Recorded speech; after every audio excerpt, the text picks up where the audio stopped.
ఇక బ్రేకింగ్ చూస్తున్నాం. నీటి హక్కుల కోసమే తెలంగాణ ప్రత్యేక రాష్ట్రం ఏర్పడిందని, కానీ గత 10 ఏళ్లుగా నీటి విషయంలో రాష్ట్రానికి తీరని అన్యాయం జరిగిందని సీఎం రేవంత్ రెడ్డి అన్నారు. ప్రజాభవన్లో కృష్ణా గోదావరి బేసిన్ అంశాలపై మంత్రి ఉత్తమ్ కుమార్ రెడ్డి పవర్ పాయింట్ ప్రజెంటేషన్కు ఆయన హాజరయ్యారు. ప్రాజెక్టుల విషయంలో బీఆర్ఎస్ తప్పుడు ప్రచారం చేస్తోందని, ప్రజలకు వాస్తవాలను వివరించే ప్రయత్నం చేస్తున్నామని తెలిపారు. నీటి విషయంలో తాము వ్యూహాత్మకంగా వెళుతున్నామని, రాజకీయ లబ్ధి పొందాలనుకోవటం లేదని అన్నారు.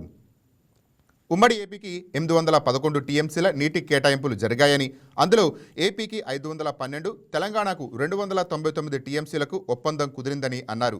నాడు 299 టీఎంసీలు చాలని ఏపీకి 66% నీళ్లు శాశ్వత హక్కు ఇచ్చేలా కేసీఆర్ సంతకం పెట్టారని తెలిపారు. కేసీఆర్, హరీష్ రావు సంతకాలే తెలంగాణకు మరణ శాసనం అయ్యాయని అన్నారు. తెలంగాణకు రావాల్సిన నీటి కోసం ఏపీపై ఒత్తిడి తెస్తున్నామని పేర్కొన్నారు. ఏపీ నీటి చౌర్యం చేస్తున్నా తెలంగాణ వాటా కూడా వాడుకోలేని పరిస్థితి ఉందన్నారు. కమిషన్ల కోసమే జూరాల నుంచి శ్రీశైలానికి ప్రాజెక్టును మార్చారని తెలిపారు. శ్రీశైలం నుంచి పెద్ద ఎత్తున ఏపీ నీటిని తరలిస్తోందని ఆరోపించారు. తెలంగాణ వినియోగిస్తున్న నీటి లెక్కలు చూస్తే ఆశ్చర్యం వేస్తోందని రేవంత్ రెడ్డి వెల్లడించారు.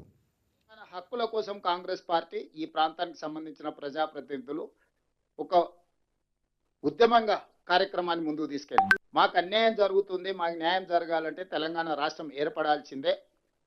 దానికి ప్రధానమైన కారణం నీళ్ళ పోరాటాల ప్రాతిపదికన ఏర్పడిన రాష్ట్రం తెలంగాణ అని ఈరోజు మనం నిరూపించుకున్నాం. ఉమ్మడి రాష్ట్రం ఉన్నప్పుడు, రాష్ట్ర విభజన చర్చ జరుగుతున్నప్పుడు ఉమ్మడి ఆంధ్రప్రదేశ్లో కృష్ణా బేసిన్ మీద నిర్మించిన ప్రాజెక్టులకు ఏ ప్రాజెక్టు ఎన్ని నీళ్లను వాడుకుంటుందో కిరణ్ కుమార్ రెడ్డి గారు ఉన్నప్పుడు ఒక లెక్క తీసింది. ఆ లెక్క ప్రకారము నీటి కేటాయింపులు జరగాలని, ఆంధ్రప్రదేశ్ ప్రయోజనం చేకూరాలని కిరణ్ కుమార్ రెడ్డి గారు తీవ్రమైన ప్రయత్నం చేసి ఆ లెక్క ప్రకారము 512 టీఎంసీలు ఆంధ్రప్రదేశ్ కు సంబంధించిన ప్రాజెక్టులకు, తెలంగాణలో నిర్వహించబడుతున్న ప్రాజెక్టులకు 299 టీఎంసీలు ఈ లెక్క ప్రకారం వారు ఒక లెక్క తీసిండ్రు 2013లో. అంటే 34% తెలంగాణకి, 66% ఆంధ్రప్రదేశ్. తెలంగాణ రాష్ట్రం ఏర్పడిన తర్వాత కేంద్ర ప్రభుత్వం ఏర్పాటు చేసిన లేదా జరిగిన చర్చలలో పాల్గొన్న చంద్రశేఖరరావు గారు, హరీష్ రావు గారు ఈ 34-66% మేము పంచుకుంటామని చెప్పి ఒప్పందం చేసుకున్నారు. మొదట 1 సంవత్సరం కోసం చేసుకుంటున్నామన్నారు. 2వ సంవత్సరం పోయి మరొక సంవత్సరానికి పొడిగించారు. 3వ సంవత్సరం పోయి మరొకసారి పొడిగించారు. 2020లో పోయి చంద్రశేఖరరావు గారు అసలే ఓపిక లేని మనిషి, పెద్దల కేశవరావు గారికి బాగా తెలుసు. ఎవడొస్తే ఊకే మళ్ళీసారి ఇక మళ్ళీ వచ్చేదే లేదు. ఆ Krishna water tribunal, Bachawat tribunal final గా నీటి కేటాయింపులు జరిగే వరకు ఇక మళ్ళీ వచ్చేది లేదు. ఒకటేసారి వన్స్ ఫర్ ఆల్ సంతకం పెడుతున్నా ఇక 512, 2299 లాగా మేము వాడుకుంటాం. ఇంకా ఊకే మమ్మల్ని విలువకరి, ఊకే నా డిస్టర్బ్ చేయకరి, ఫామ్ హౌస్లు ఉంటాయని చెప్పి క్లియర్గా 2020 సంవత్సరంలో సంతకం పెట్టి శాశ్వతంగా తెలంగాణకు 34%, ఆంధ్రప్రదేశ్కు 66% కృష్ణా నదిలో నీటి కేటాయింపుల మీద సంతకం పెట్టి పర్మనెంట్ గా వాళ్ళకి హక్కు ఇచ్చిండు.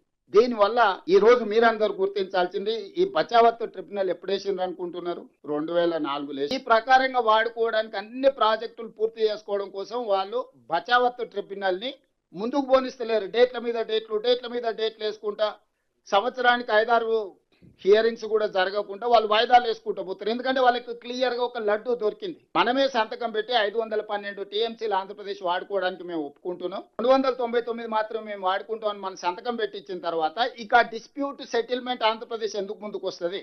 లేదా చంద్రశేఖరరావు గారు మాజీ ముఖ్యమంత్రి అయిన తర్వాత 2023 డిసెంబర్లో జరిగిన అసెంబ్లీ ఎన్నికల్లో ఆ పార్టీ ఓడిపోయింది. 2024 పార్లమెంట్ ఎన్నికల్లో ఆ పార్టీ ఒక్క సీటు గెలవలేదు. ఆ పార్టీ పుట్టినప్పటి నుంచి ఈ పరిస్థితి ఎప్పుడు ఆ పార్టీకి లేదు. ఆ తర్వాత కంటోన్మెంట్ లో జరిగిన ఉప ఎన్నికలు, ఆ తర్వాత జూబ్లీ హిల్స్ లో జరిగిన ఉప ఎన్నికలు, ఆ తర్వాత సర్పంచ్ ఎన్నికల్లో జరిగిన ఎన్నికల్లో ఎక్కడ కూడా పార్టీకి ఆశించిన ఫలితాలు రాలేదు. బీఆర్ఎస్ పార్టీ మనుగడనే కష్టమైతుందని చంద్రశేఖరరావు గారు గుర్తించి బయటకు వచ్చి మళ్ళీ జల వివాదం రేపితేనే ఇరు రాష్ట్రాల మధ్య వైషమ్యాల నేపథ్యంలో తెలంగాణ రాష్ట్ర ప్రభుత్వము రేవంత్ రెడ్డి ఆంధ్రప్రదేశ్ కు సహకరిస్తున్నాడని ఒక అపోహను కల్పించడం ద్వారా తన పార్టీని బతికించుకునే ప్రయత్నంలో భాగంగా ఒక అబద్ధాల సంఘాన్ని ఏర్పాటు చేసుకొని అబద్ధాల సంఘం ద్వారా నోరు తెరిస్తే ప్రతి పదము అబద్ధం, తూకం వేస్తే 24 క్యారెట్ అబద్ధం.